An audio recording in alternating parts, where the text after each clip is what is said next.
Yo! Alright, now this will be the next lesson I'll be teaching, which is cultural deprivation. Wow, well, the main subject is sociology, by the way. And the area in which this is in is differential educational achievement, and this specifically is to do with class and external factors. And I'll be using this to point out shit because well, I can use my hands too, but it's mainly because it's on my chair, which I can't really sit on because the table is there, so I'm gonna have to point to it and shit. And alright, let's go. Now, to know what cultural deprivation is and all this points, you have to first know what the meaning is. The meaning of cultural deprivation is having inferior norms and values, skills and knowledge to access education. What that means is that if you don't have cultural or, if you're culturally deprived, you're not going to get a good education. Pretty much simple as that. And the culture is basically norms, values, skills and knowledge. And, alright, let's start off with the first point, which is language. Now, also one more thing before we get into it. Blue means the point, green is the person who said it, like the sociologist who argues it. Red is the point we're making. Little thing here. If you guys get confused, blue thing we know. Black is the criticisms, which you have to know. Anyway, let's go. Language is the way parents communicate with their children is essential part of cognitive development. Pretty easy to understand. The way parents communicate with their children, that will affect how they think and develop. Now, Hubbs Tate, as you can see the name right there, Hubbs Tate, he argues that parents who challenge children to evaluate their thinking are likely to have higher cognitive ability. So basically what it's saying is parents who can challenge the children's way of thinking and giving them more ideas, abstract ideas to work with, those children will show a higher cognitive ability in comparison to other children who, don't have this. Now, this is where it gets interesting. Feinstein argues that this is more likely the case for middle-class families because the parents are more likely to be educated. Now, what this is saying is that middle-class parents, they're likely to go university, graduate, do better, and, teach those children's, give them different ways of thinking and shit. And as a result, it's more likely the case for them. Which, and they're basically saying the working class people, they're not able to do such a thing. Which, those filthy working class. I'm kidding, I'm one of them. It's not really nice to working class people. We're out here suffering, man. Anyway, next point, parents' education. Now, what Douglas argues is that, oh shit, what the fuck am I on about? We're still here. Bernstein, working class and middle class have different language codes. Now, what the working class have is the restricted code. That basically involves simple grammar, limited vocab, and gestures, which I do gestures, so fuck you, Bernstein. Anyway, next thing, whereas the middle class, they've got the elaborate code. This involves complex grammar, full sentences, and abstract ideas. So, it's quite kind of simple. So what he's saying is working class, restricted code, not so developed sentences, limited vocab, and overall, they're not too smart in speaking, is what they're trying to argue. And you just do and in contrast, middle class, they're just so smart, oh my god, complex grammar and all. And that's what they're arguing. And this puts middle class students at an advantage because schools and education system tend to use the elaborate code, and as a result, the middle and the working class don't have that. So what's going to happen? They're not going to have access to education, or inferior access. All right, now we're on to the next point, which is parents' education. Now, the main guy who's behind this is Douglas. What does he argue? He argues that parents' attitudes to education and their own level of education often have a big impact on educational achievement. What's that mean? basically means the more qualified the parent is in terms of education, and the higher they hold education in like terms of value, the better or the bigger the impact that'll have on their children. So let's say your parents love to encourage you in education, then that's going to have a big impact on you doing well. Whereas if they don't put too much emphasis on it, then you're fucked.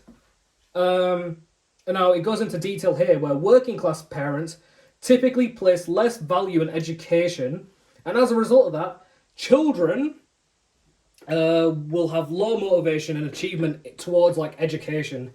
So it's kind of simple, really, right? Next point, Feinstein. What is Feinstein saying? Parents' levels of education impact achievement. As middle class parents socialize children differently in terms of parenting.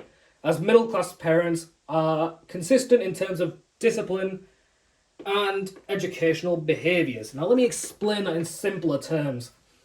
What it's basically saying is, since middle class parents, they do education differently, they do it, the better way, the best way.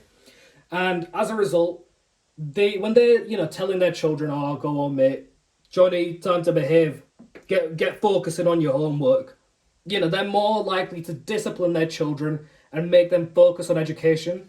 And as a result, what happens? Come on, you tell me what happens.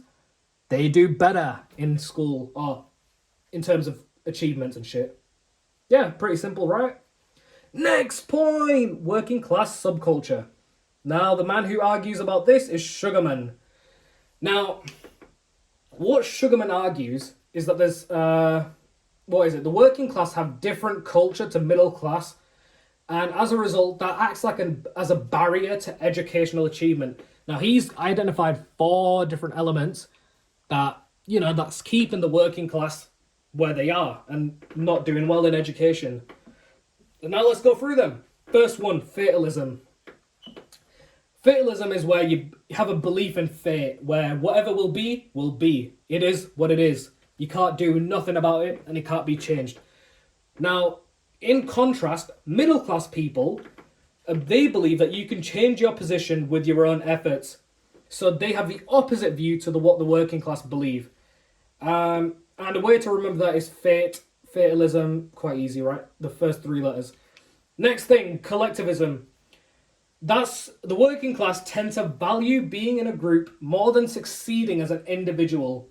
Whereas middle class people, they say that an individual should not be held by group loyalties, and they should succeed as an individual. Which, just goes to show these middle class bastards are more bothered about themselves than, their groups. What selfish people, huh? We have to stick together. That might be the reason why I'm a working class man. Anyway, next point. Immediate gratification. This is where the working class tend to seek pleasure now rather than making sacrifices for the future. Now, in contrast, middle class people, it's just they make sacrifices in order for long-term goals and shit. It's quite simple, really. Like, they make sacrifices for their future.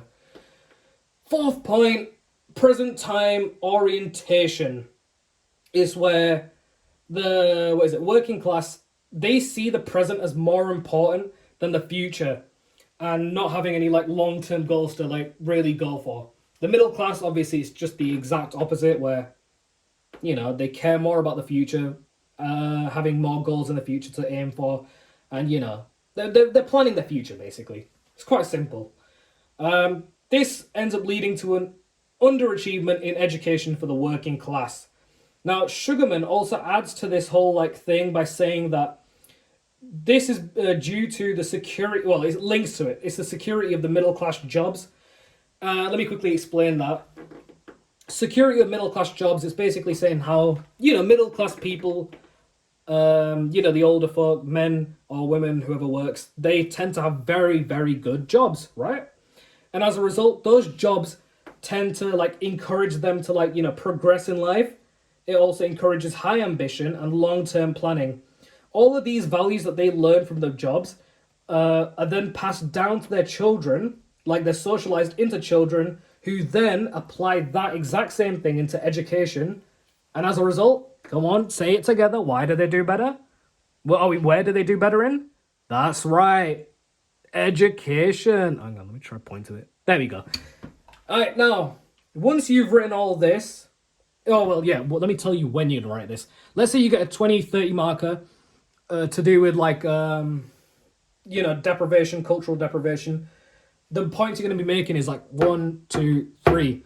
And to each of these points, you're going to need to evaluate them using these. If you don't evaluate your points, you're not going to get high marks. And if you don't get high marks, you're going to end up a working class citizen. Yeah, kind of got dark then. Anyway, criticisms. Let's get into it.